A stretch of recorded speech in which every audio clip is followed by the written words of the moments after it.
Let me do it. You wanna talk about it? We gon' talk about it.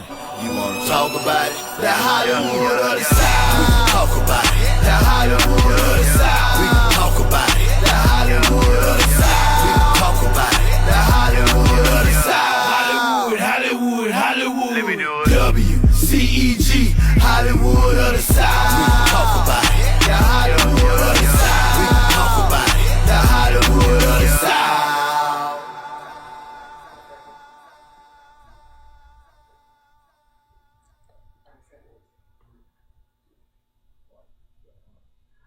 You're listening to the new WCEG network on WCEGTalkRadio.com, or watch us live on your smart TV or YouTube at WCEG Network. I'm Wardell Richardson, your show host on WcegWood, the Hollywood of the South, for the next 2 hours.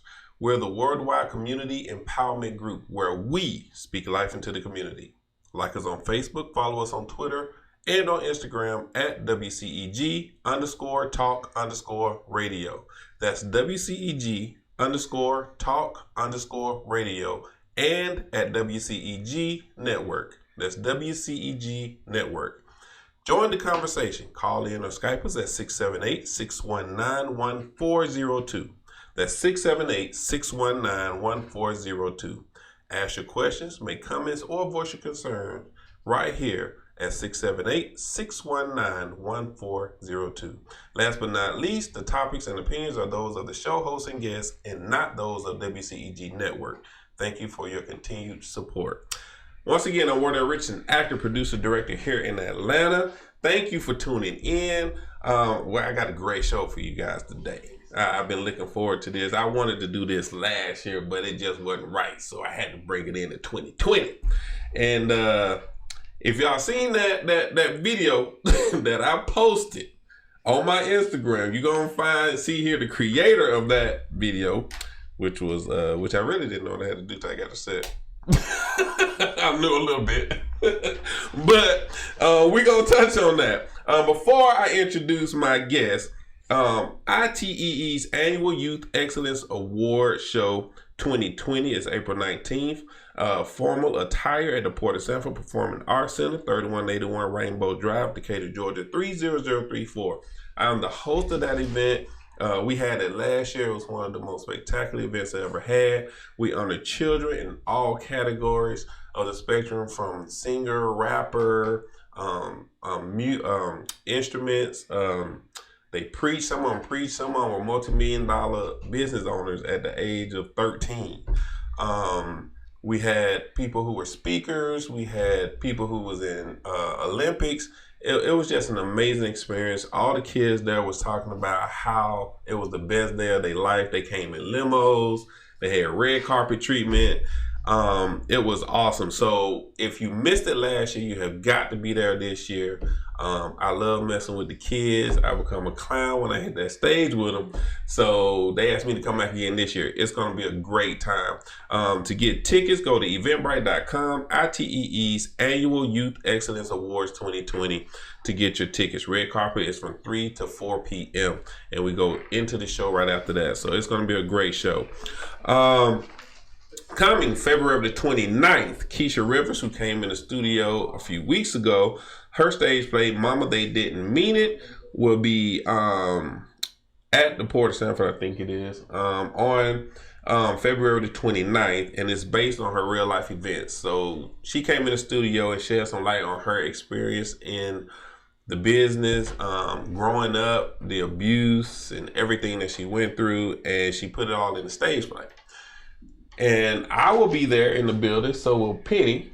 And we're going to go in there and represent for WCEG. It's going to be a great time. So if you got time and you want to go out and have a good time on the 29th, that's where we will be in the building. On March the 1st, we will be going to Selma, Alabama. We're calling all who love democracy, justice, freedom, and righteousness to commemorate the 55th anniversary of Selma to Montgomery March, which led to the passing of the voting rights of all African Americans. So we'll be up there on March 1st. We'll be leaving early in the morning. It's going to be a great time. We got a tour. The cost is $60 now. and it includes lunch. We'll be leaving out at like 5:30 a.m. in the morning, coming back at 9:30 p.m. in the evening.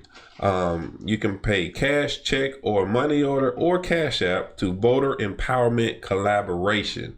Lastly, if a lot of people ask me about my film projects, things I've been in, what I've done, I have 5 movies on Amazon right now. 3 of which I produced as well, and I'm starring in all 5 of them. GPS, which is a horror film by Carla Saunders, who is an amazing, I call her the queen of horror because she loved to do horror films here in Atlanta. Gave me the opportunity of starring in my first horror film, which is basically a movie about 3 guys who get lost in the car using their GPS. It led them to their death. So you got to see that. That's going to be an amazing movie.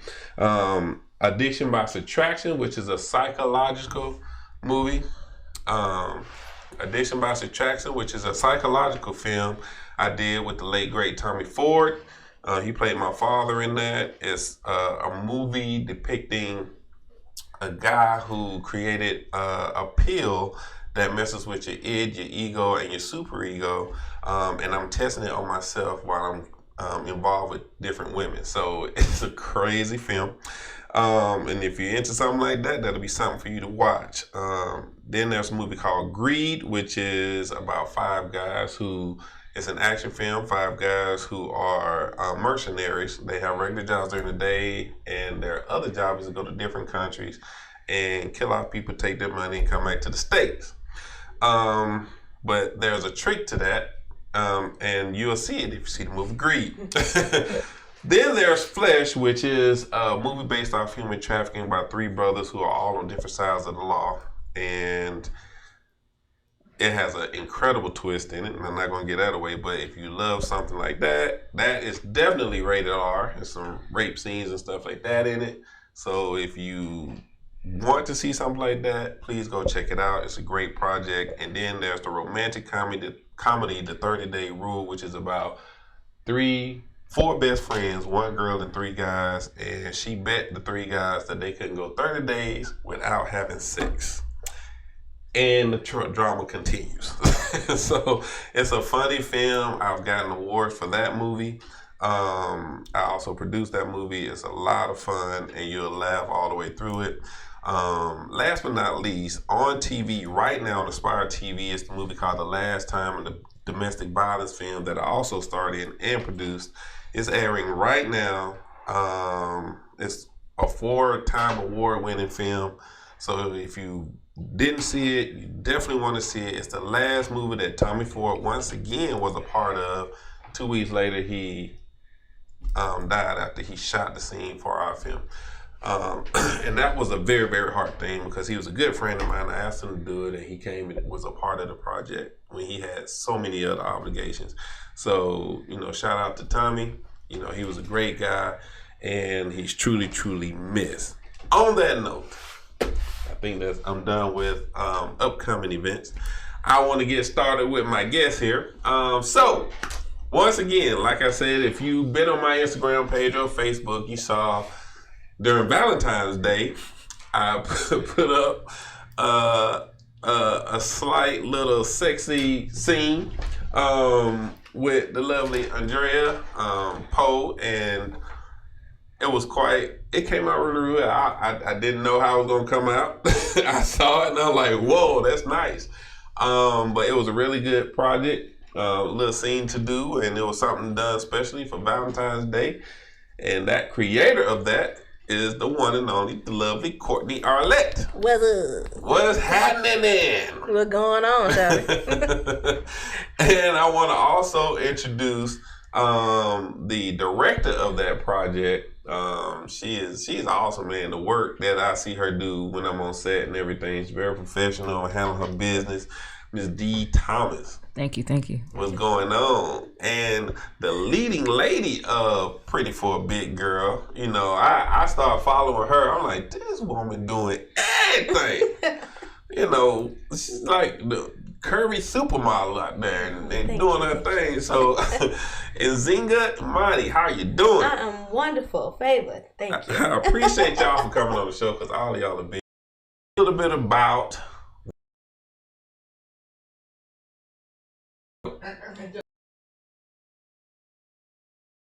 I'm in Atlanta then. I didn't say nothing about the city. I said we are amazing people. It's cold up there.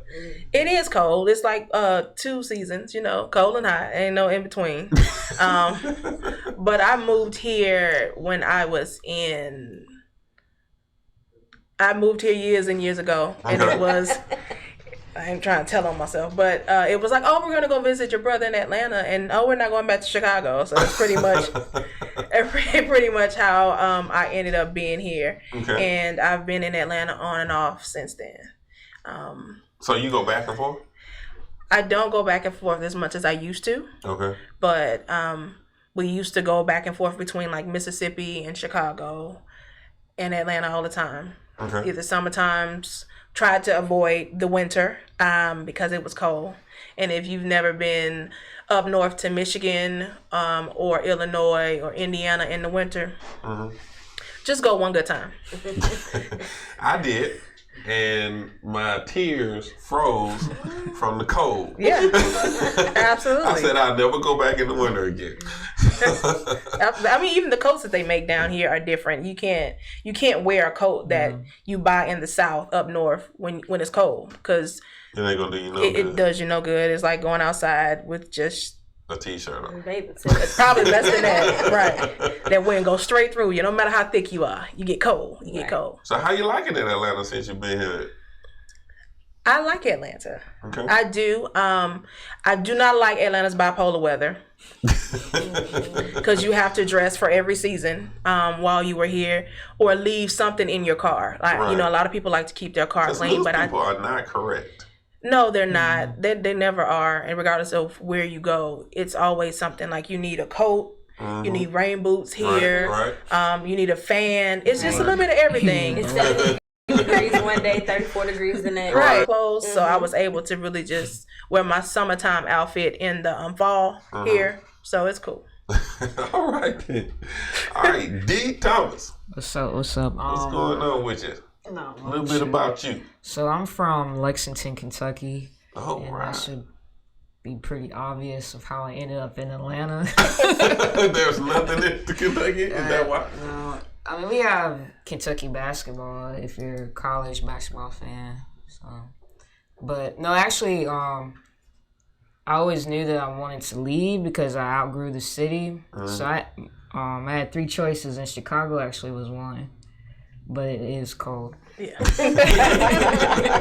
And LA was the other choice, but my cousin kind of shot that one down, talking about how expensive it is to live there. True that. And then Atlanta, and actually what happened was I came up here with some friends, and Lexington has a lot of black people, but it's not like Atlanta. So all the successful people that you see in Lexington, they're mainly white. So when I came to Atlanta and I seen like all these, beautiful black people driving all the, the night, it was like the opposite. And I was like, man, I need to come live in Atlanta.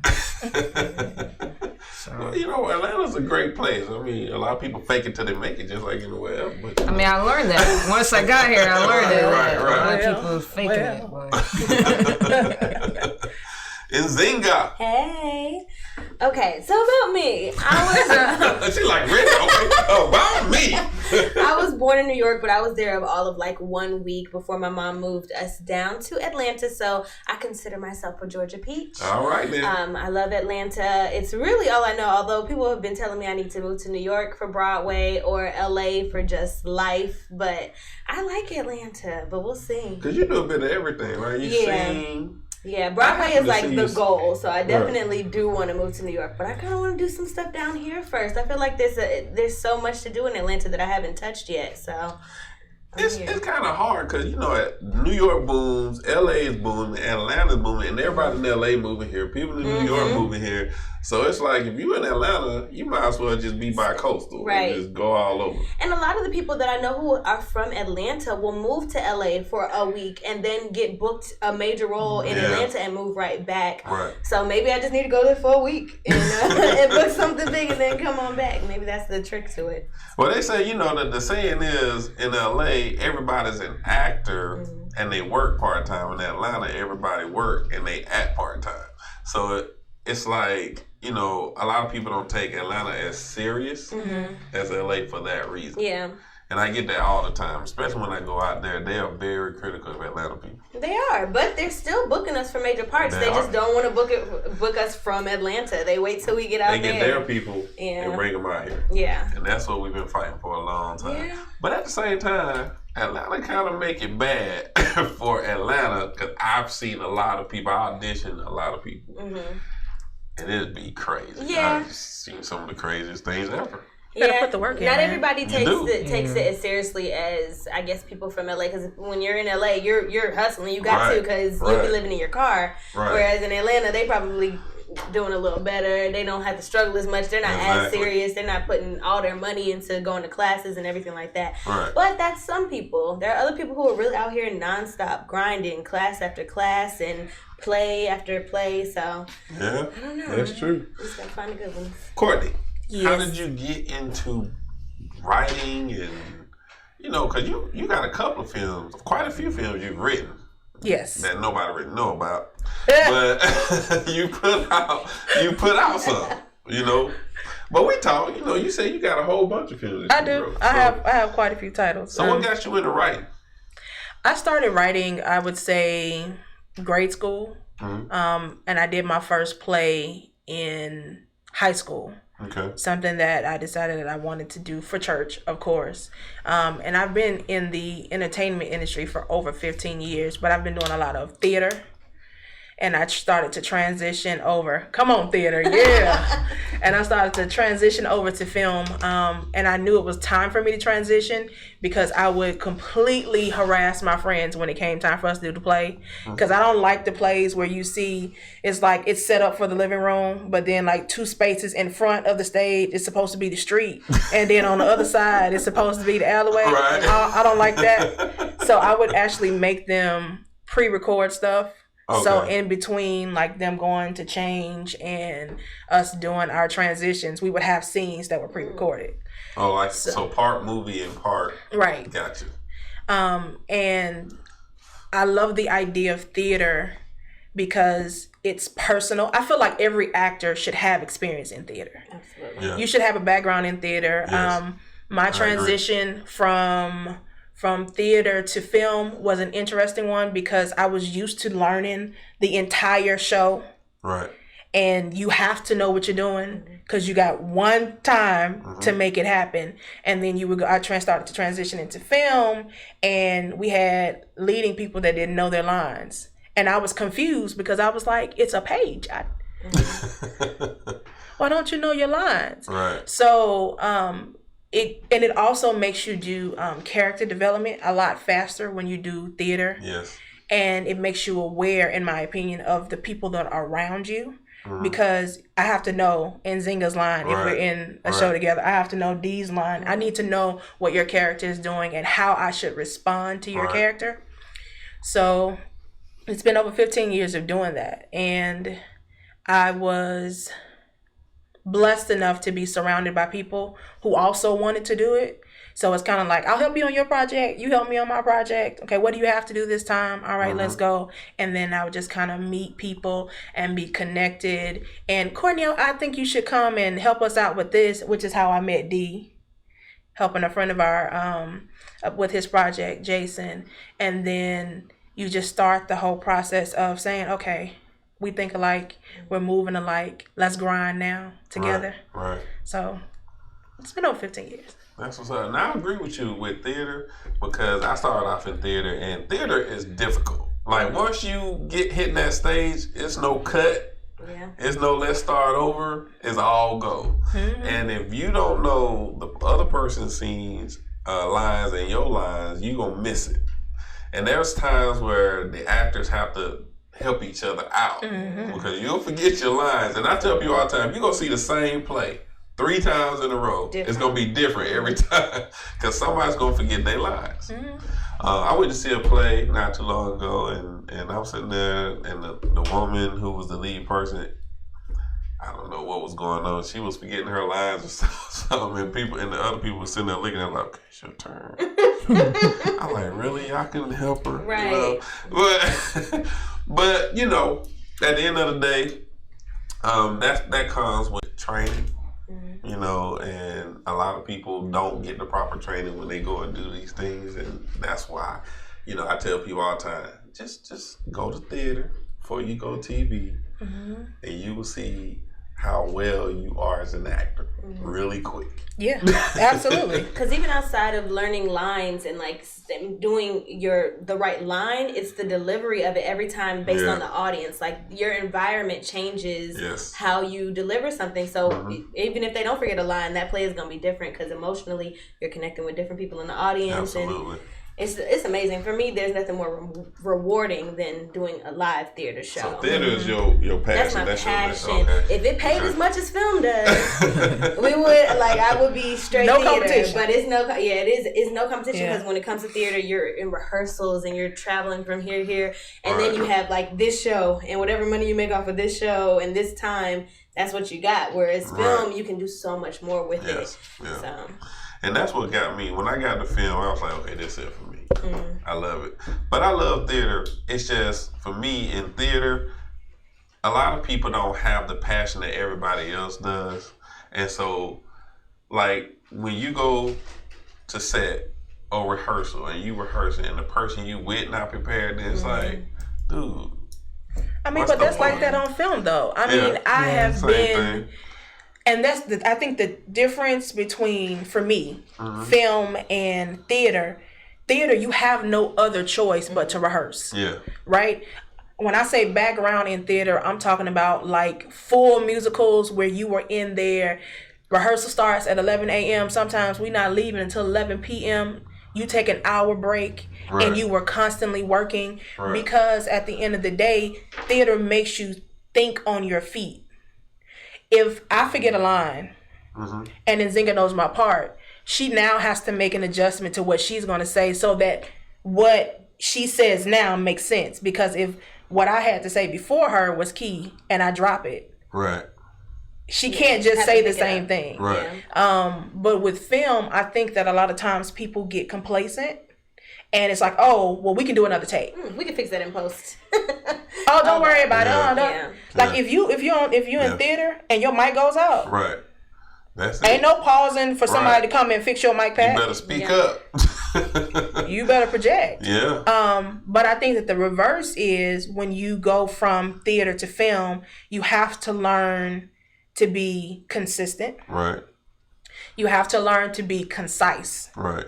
And you have to learn to use the rest of your body, because in theater it's kind of like everything is over the top, you know what I mean? But in film, the camera is hitting you at 4 different angles.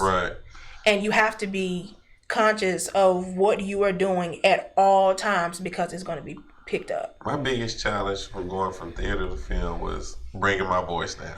Because I got on set, I was like, dude, you don't have to talk that loud. You gotta tone it down. Yeah, you gotta tone it down. So, D, how did you, D Thomas Pictures? That's the name of the company, right? Right. Okay, how did you get in? How did that become involved? Well, you know, sometimes you can have a gift and you don't know that it's a gift because it's a part of you that you do every day. So, like for me, vision you see every day. So I would take pictures on my camera phone and everybody would be like, oh, that's a good picture. And I'd just be like, it's just a picture. I just and, you know, like when other people would take pictures, I'd be like, man, what's wrong? Like, you don't have enough pixels? Like, you know, like not really understanding that, you know, there was a difference of how I'm taking a picture and how someone else is taking a picture. So it was like my best friend's mom, she was just like, man, you missed your calling. So I'm an Aquarius. I was like, I miss my calling. Like, what does that mean? I'm trying to say this. Right. Is that challenge? So I got gifted a camera, and so the thing is that your actual camera and camera phone is not the same. Right. So when I took the pictures with the camera, the pictures they were bought the camera. You know, it was like, I spent all this money, you're not even taking the pictures, like, maybe you're not good. I'm not good. Challenge. Right? So I went out one day and I was like, I'm going to go find the beauty in things that people overlook. And I went out and I went to these train tracks and I took pictures of a train track. So every now and then people may see me post a picture of the train track. And it's actually the first picture that I ever took with the camera that I was like confident in, because when I posted it, everybody, people that were photographers, people, you know, like people that inspired me, they commented on it and they were like, wow, I would hang that in my house. Really? So I was like, okay, maybe I got a gift. You do. So I kept doing it, and the thing that really made me like it is that when I took pictures of people who weren't confident, when they would see the picture, it would make them happy, and they would feel like if they didn't think they were beautiful, they would be like, oh, wow, you made me look beautiful. And then I would say, no, you are beautiful. You know, like, it's just like giving that whatever a person feels like. Because people, they're always like, Photoshop this, Photoshop that. And it's like, why? Why? Because back in the day, they didn't Photoshop pictures. They didn't, you know, they just took it. And it was a great picture. And that's like what I started teaching myself how to do that, because I don't like to edit. And then from there, it was like, okay, pictures, what's film? Just pictures in motion. Right. So the production company that I filmed with, the first project they put me on was the 48 Hour. Yeah, and I wasn't ready. So so I was just telling the guy, you know, the shots to get, right? And so it came out, it was pretty cool. But I mean, you know, you have 48 hours to do it. It's just a fun experience. Right. So then the second project they put me on was a project that they wanted to send to Sundance. And so I had never filmed, and I filmed the whole thing with my camera on automatic.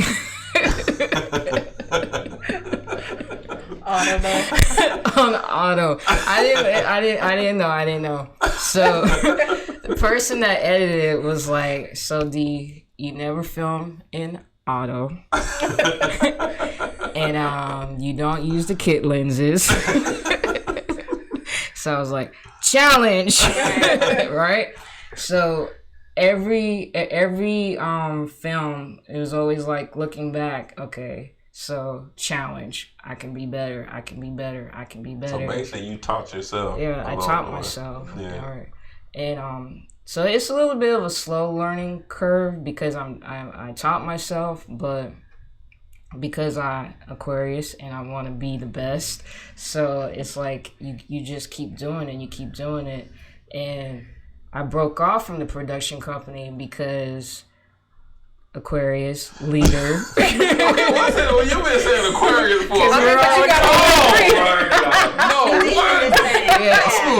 all Aquarius. Oh man! So you know, it's a trait that I think that we have, that we are gifted and we are very creative, and I think that we can't be in a box. Right. So when I'm on set. And this is how I knew that I needed to go do my own projects, because with that production company, I would be filming, and if it was a shot that I didn't like, I would say cut. Right. Not the director. And I would start telling the people, oh, I need you, or that didn't look real. No, I could tell you're acting. Come on, DP. Right. Like, I'm the DP, and I'm telling the talent what to do. So that's how I knew, like, I gotta start, you know, writing. And so the first thing I wrote I let someone read it, and it kind of discouraged me, but I get it because they're a writer. Right. So I had I had someone else, like later on, I had someone else mom read it, and she's a writer, and it inspired her to write something similar. And I ended up filming it for her, and she submitted it to I remember Bobby Peoples used to do the festivals, and it won. So I was like, maybe my script is good or something. And so then I asked writers. So I asked someone else, right? So she looked a certain kind of way when you said that. She was a writer. She was just a writer. So I had someone else, that writes books or whatever, read it, and she was like, this is actually good. You just need to develop it more. So I started writing, and then the thing about when you're filming what you write is that you can film and write as you go. Right. So while I'm filming, I can be like, I didn't like that scene, so I'm about to rewrite it. So that's how I just got better at it. Okay. And with filming my own stuff, actually, it's like I started working with different people who, introduced me to other people, and it would just keep, learning like that. And that circle ended up with Courtney. All right, then. So it was just a gift that you realized you had, and you just decided to make that a business. And you're awesome, boy. I had to give it to you because I saw how you was shooting when I was on set. Because I really didn't pay attention before, but I was paying attention last time. She real good. Thanks. So you got some good stuff. And we'll catch stuff that you. Where are the grapes? We had 4 grapes right here. Right. Who ate a grape? Go find a grape. That's not the right type of grape. That's not the grape we had. Don't touch these grapes. Don't touch the props. It's you're going to remember. Left hand. Right. That's key, though, because I know I watch a whole bunch of movies and be like, that straw was open, and now the straw sitting on the table. And they both are bad with it. Because what was the saying? We had the Cheetos and the Haagen-Dazs. This one, we can't film yet, and started to scoop out the Haagen-Dazs. We were right about here. Yep, that's right. Nzinga. Hey. Real quick. So you're a singer, model, actress. I mean, when did you decide that you wanted to take a dip into the entertainment industry? Oh, I never knew a time where I wasn't a part of the entertainment industry in some capacity. Singing came first. Okay. I didn't really know anything about the acting world. And then my chorus teacher was like, hey, be in this musical. I was like, musical? Like, what is that? I wasn't in a play before that or anything. Okay. And I got pulled into that, and that kind of started my theater, just my love for theater with musicals. And that grew into me learning how to do makeup, because I started in stage making makeup, turning people into zombies and gender swap and stuff like that. She can beat a face, child. Yeah, so everything kind of, being an Aquarius. Yeah, being an Aquarius, you really do just like, creativity comes from everywhere, and you kind of just have your hands everywhere. We're also, well, we're kind of flighty when it comes to stuff like that. Like it's amazing when you can pick one thing and stick to it, because you will fall in love with so many different passions, and you just gotta figure out what you really want to delve into. But yeah, I've always been just a creative and very energetic, and just always meant to be in front of somebody's camera, so it kind of worked out well. So in all the stuff that you do, your number one passion is theater, right? Oh yeah, musical theater specifically. Musical theater, okay. And so when did you realize? So you said your music teacher asked you to do a musical.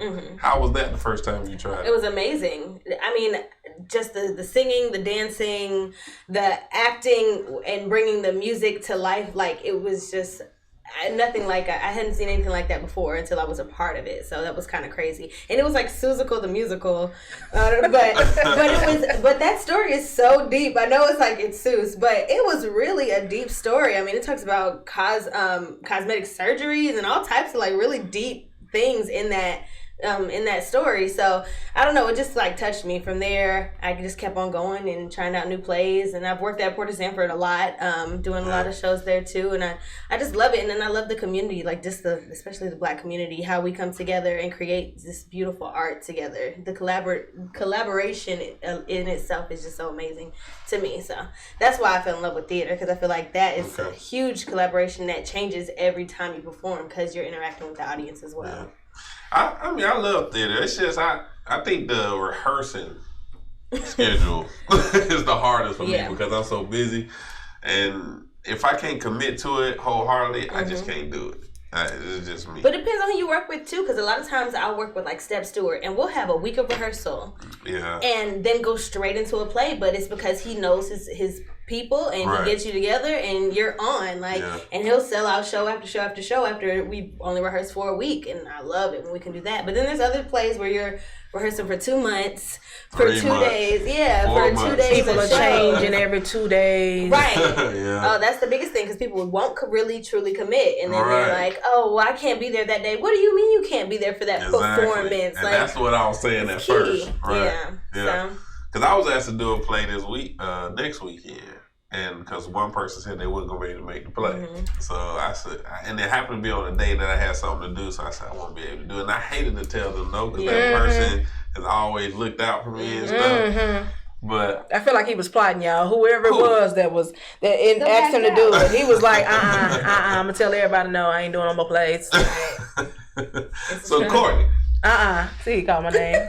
Did I walk into that? I did. Yeah. Pretty for a Big Girl. What up? What was the thought behind that? What made you say, I need to make this a project?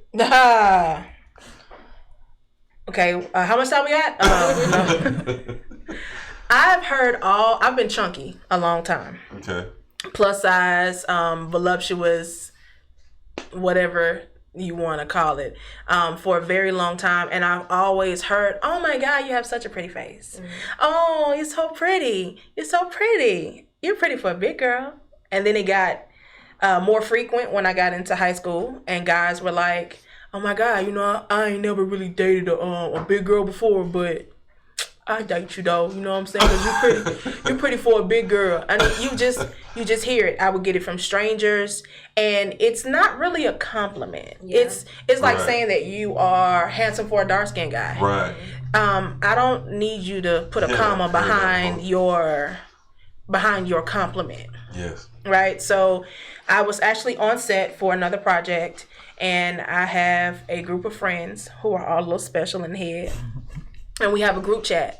So I was on set, and, my phone was just blowing up. I had like 300 messages, and I was trying to figure out what was going on. So we were on break, and I decided that I wanted to scroll. And I was like, I can't do this right now, because I got to focus on what we're doing through Elena's eyes. And I decided that I needed something fun to do with Pretty for a Big Girl, because the subject matter in Through Elena's Eyes is so heavy that it just kind of started off, we're going to do like a little web series. It'll be something short, something sweet. And I'll just use the name Pretty for a Big Girl because it'll be a conversation starter, because people are going to ask the question as to why. And it just kind of like snowballed. I met D, and then I met Nzinga and Wandrea and all of these wonderful people with the show. So it started to kind of like evolve in the middle of us filming. They'll tell you, I'm like, hey y'all, I got this idea. I know that I sent y'all the script before you got here, but can we? They're like, so we're doing this instead. No, we're gonna do this too. Did you bring extra clothes? So they started coming with like extra clothes and having, just loving on me, because it ended up snowballing. But it kind of took on a life of its own. It's an insanely great project. Like when I first heard the name, in fact, Drea is the one who got me involved with it, and I was like, Pretty for a Big Girl. So I don't know what this about, but it sounds good. That's all I knew. And I said, yeah, I'm in. Because you finally gave me a call. She said, you gonna be getting a call from somebody named Courtney. I said, okay. And when I became involved and I met you, I was just like, okay, this is okay. This gonna be all right. And I just love the name. I love the concept. I love everything about the project. Nothing like that on TV. Nothing like that on TV. And I think people want to hear the stories behind it because I know a lot of big girls go through situations. Bruh. A lot of situations. And you put those situations in this project. Now, I plead the fifth. I'm not telling y'all what's real and what is not real. We not having these conversations. Just sit down and watch the content. But it's all real to somebody. So how did you feel about doing this project? Like when she called you about doing the project and she told you the name of it, what was the first thing went through your mind? Well, I mean, I love it because it's telling so many stories that we don't really touch on. I know with me being like a plus size model, a lot of times I'm glorified for being plus size, but it hasn't always been that way. I went through a lot of struggles growing up with my weight and my size, and I went through, people who are absolutely attracted to me who will try to hide me from particular people in their lives and stuff like that. Yes, and it's like that spoke to me. That name, I mean, says it all. Just that alone, because people will be like, "You're pretty for a big girl." It's like, no, I'm pretty. Period. There's nothing else needed. You don't need to say anything else. And because I remember saying to Courtney, I said, where you get all these pretty big girls from? We're everywhere. Because I was like, we are not abnormal, man. Right. But it's like, when I was trying to audition for some, I couldn't find it. Like, where they at? Well, that's probably because it's a scary thing to put out there too, because I've gotten a lot of people who are looking for big girls or like will specifically do a casting call, and the way that it's worded or something may like turn me off of wanting to. Because they try to down the big girl in the project. Or they want you to be somebody's auntie or somebody with low self-esteem. I think so many people's mamas that are older than me, I can't even tell you, just because I'm plus size, they automatically typecast you. Yeah, I don't want to mother you. I'm sorry. I know I'm chunky, but that's not my job. I didn't birth you. What's her name? The girl that played Precious? Don't know her name. Gabby. Okay. Yeah. Come on, I saw her on Empire. Mm-hmm. And she did that sexy. I said, you go, girl. Mm-hmm. But so many people, that's the thing though, so many people were mad at her about that scene. They were like, how do you gonna put it with, I'm sorry. Let me look at the camera so your viewers can see me. How you gonna put a big girl on this scene? And I'm like, your mom, your aunties, your sisters, your cousins are all plus size. Right. Mm-hmm. How you think you got here? Right. And it's not that personally, my opinion is this, that a lot of times you have men who are attracted to all types of women, right? And they will date all sizes, all shapes, all colors, because they are comfortable in who they are. Right. Then you have the guys who won't necessarily date you in front of his friends because he's not sure if his friends are going to be okay with him dating a big girl. And the minute he has somebody in his crew that's like, yeah, I'll date somebody that's plus size, now it's kind of like, oh, I want you to be my girl because your boy trying to holler at me. Right. I don't have a problem with preference. I've never had a problem with preference. I personally don't like short men because I'm a big girl. And a lot of short men have short arms. And I like to be hugged completely. I want you to be able to put your arms all the way around me and secure me, okay? I feel like you can't protect me if you can't hug me all the way. Right. Now, if you're a short man we talked about this, a short man with long arms, we can talk. But typically, that doesn't happen. So, I just have my preference, and I don't have a problem with people having their preference. Right. I do have a problem with you making someone else feel bad because they're not your preference. Gotcha. And then we got the fetishes too. Let's not forget the fetishes, because there's another side of the spectrum where it's guys who will only date women and will be in my DMs asking if they can rub on my belly and feed me chicken and it's feeders out here now. Are you serious? It's some feeders out here. There's some feeders. Yeah, so you wanna be careful with all of that. This why is Wardell's face look like that? I promise you thought you'd have heard it all. Oh no, you have no idea. Just tune into the show. Pretty for a big girl. Wow, for real? Yeah, bruh. Oh my god. Because I'm telling you, I see so I was just like, yo, I'll show you off. Like off. But you see how you said I see some that I will show you off. Yeah, but I said that about skinny girls too. Yeah. But some people don't feel that way about all women. They feel that way about a particular type of woman. I've dated all size women. I haven't dated all color women. Now, I love me some black women. Period. I've never been with a white woman. I love me a black woman, man. I just love my black women. I don't know. It's just, a lot of people be like, because I hear some of the guys, they be like, man, they too strong. I say, heck yeah, that's what I like. You know what I'm saying? Like, I like a woman that's strong. I mean, some guys, they feel intimidated by that. Yeah. It's because I feel like he's not secure in who he is, and then you'll have some girls that aren't secure in who they are either, which is why they're okay being the secret. Right. They're okay with being celebrated on the 15th of February and the 16th of February. Wow. You know what I mean? The day after Valentine's Day, or baby, I got you Saturday. Yeah. You know what I'm saying? It's because they're not secure in who they are either. Right. My size doesn't define who I am as a person. Right. Period. Right. And they know this is my soapbox when it comes to Pretty for a Big Girl. The name catches your attention, but it definitely does. We are not. Are we dealing with some weight issues? Yes, absolutely, because that's real. But that's not the show. That's not us talking about somebody has an eating disorder or somebody has low self-esteem. Because when you are around these beautiful women and men, big and tall men for this show, if you don't feel good about yourself, by the time you get done hanging with these ones, you're trying to figure out where you shopping. I can't tell you how many women are in the inbox, the DMs for Pretty for a Big Girl. Oh, well, where did she get this outfit from? And where, like, I wouldn't look like that in that outfit. And I'm like, well, have you tried? Right, yeah. Well, go follow her page. Right. I'll send them to y'all page. Go follow her page. Or I'm like, no, this is not Nzinga's page. She has her own page. To me, you talked about this. The misconception about big women or men is that that's a health risk. How do you feel about that?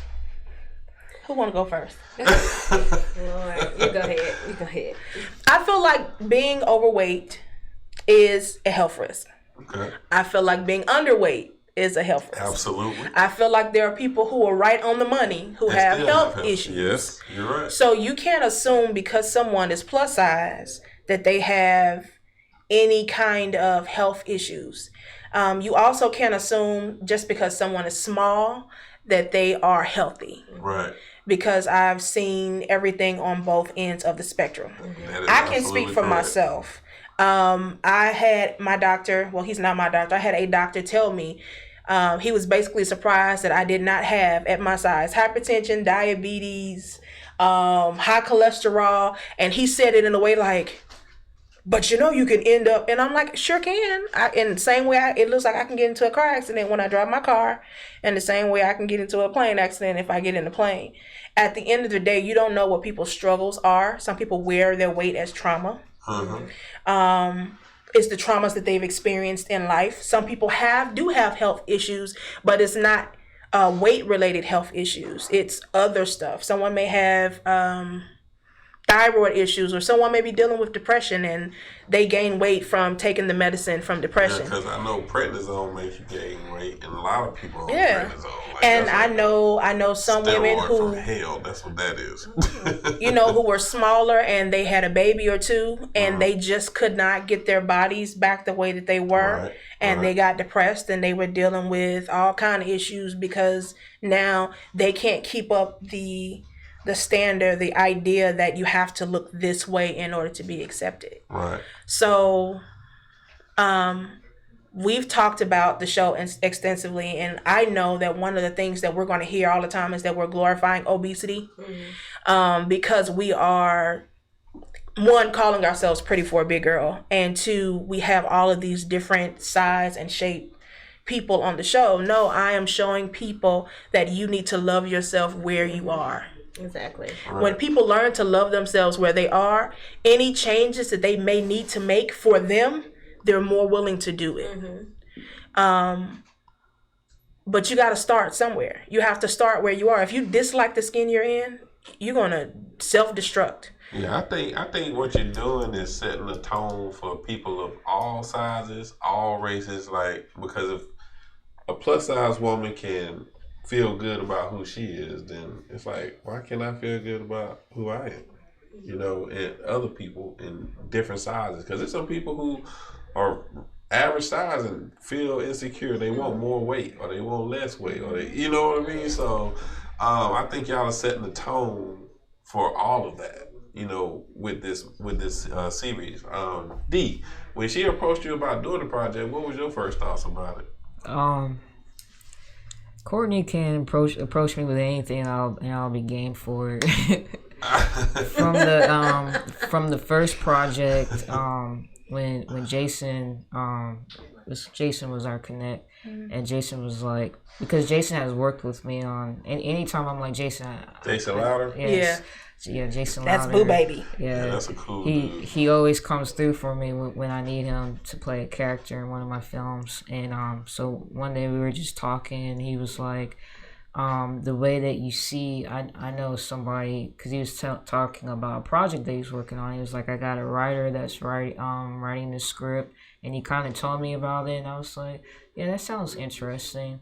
And then once the project started rolling, and I read the script, and then we did the call, and I was like, you were like all engaged and excited about it, and then rolled on to the first phone call that we had outside of that, and she was like, you know what, you are like the first person who actually got what I was writing, like I could see her words, right? And she said we were gonna be best friends. Don't say it like that. Don't say it like it's a problem.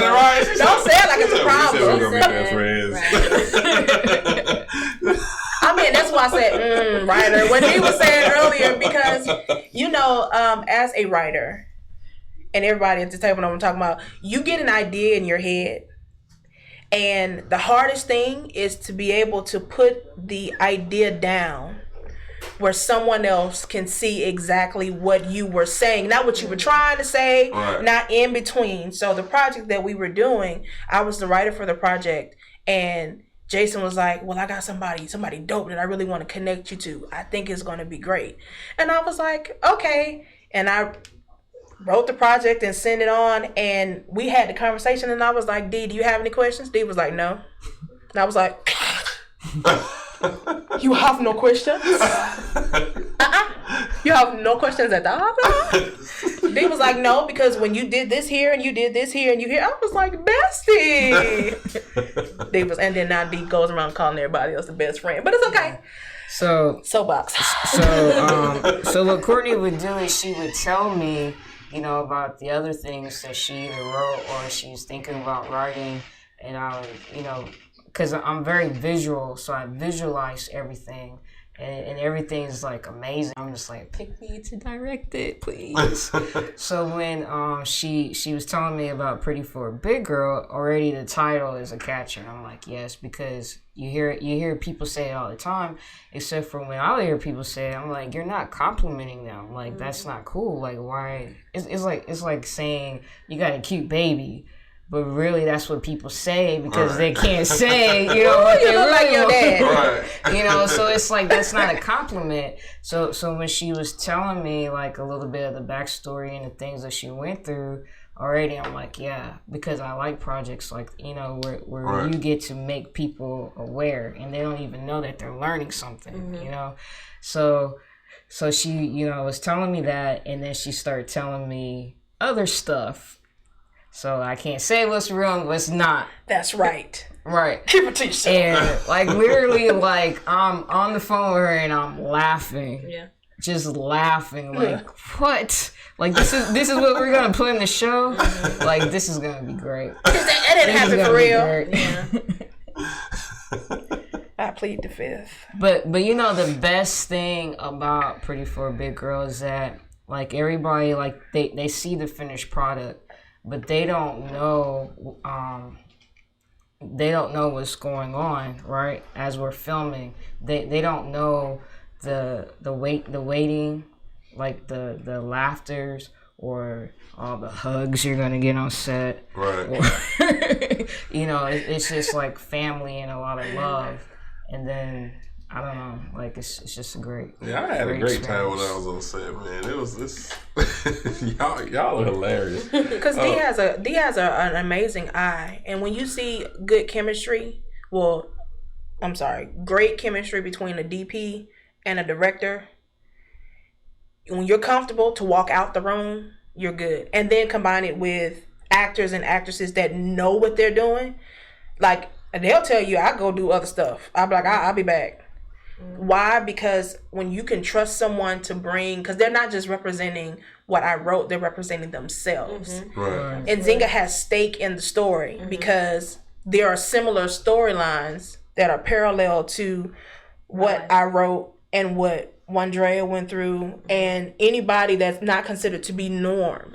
Because you got women that are maybe like a size 8, right? But because she bigger in the hips and she can't necessarily get her clothes from a regular store, she's considered to be plus size, right. Or her breasts may be bigger than what the normal cut of the shirt is. It's like when you step outside those normal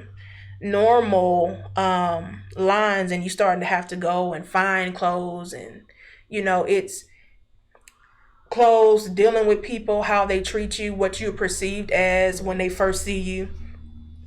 When people start to say, okay, so I can represent myself as I am, right, and not somebody's preconceived notion of what I'm supposed to be as a plus size person. Oh, okay, so I don't have to be sad right now. It's okay for me to be the center of attention. It's okay for me to walk into the room and expect for everybody to see me. Right. Especially because we're not the minority. We're the majority here. Like, most women in America are plus size, overweight. Oh, yeah, my whole family is. Exactly. So I don't know why. My aunts, uncles, everybody. My uncles, everybody. For some reason, it's considered to be just like this I'm abnormal. crazy thing, but it's the norm. So, I mean, it's crazy that the industry hasn't really adjusted, and how you still struggle to find clothes for us. We got to go to specialty stores and stuff to find bras and just regular clothes, but it doesn't make any sense because you should be catering to us, as a majority. Absolutely. On that note, D, how can people contact you? Social media. Okay, social media, Instagram is the letter D Thomas Pictures. Facebook, same thing, D Thomas Pictures. Email dthomaspictures@gmail.com. Okay. Don't email no foolishness. Very easy. D Thomas Pictures. Look that up and you'll find D. Nzinga. Hey, I'm Nzinga Imani on all social media. That's NzingaImani, Nzinga Imani. And what? Makeup. And also my makeup page is Made Amazing MUA on all social media as well. Made Amazing MUA. And the jewelry line. Oh, and my jewelry line that I have. Oh, Lord have mercy. She is forgetting her old stuff. Mionic.co. I didn't know we were doing all of it. It's an African-inspired jewelry line. If you're watching, you can see I have on the ends now. Yeah. It's Mionic, MIANIK.co. Now, what is your Nzinga Imani? Where's that name derived? I'm actually glad you brought this up. My name is African, but I'm actually Guyanese. So my family's from South America, but my name is derived from Africa. I was named after an African queen who fought off the Portuguese and kept her people from being enslaved. She's amazing. I am black. Let me clarify that. For some reason, people want to tell me that I'm not, but I am. Just saying that. Yeah, she black. All right, Courtney, you still gonna be here, but give people your information as well. First, you can follow the show page. At Pretty for a Big Girl, and Girl is GURL. So that's Pretty for a Big Girl. And if you would like to follow me personally on my boring page, it's Courtney Arlett, and Arlett is ARLETT. So Courtney, traditional spelling, Arlett.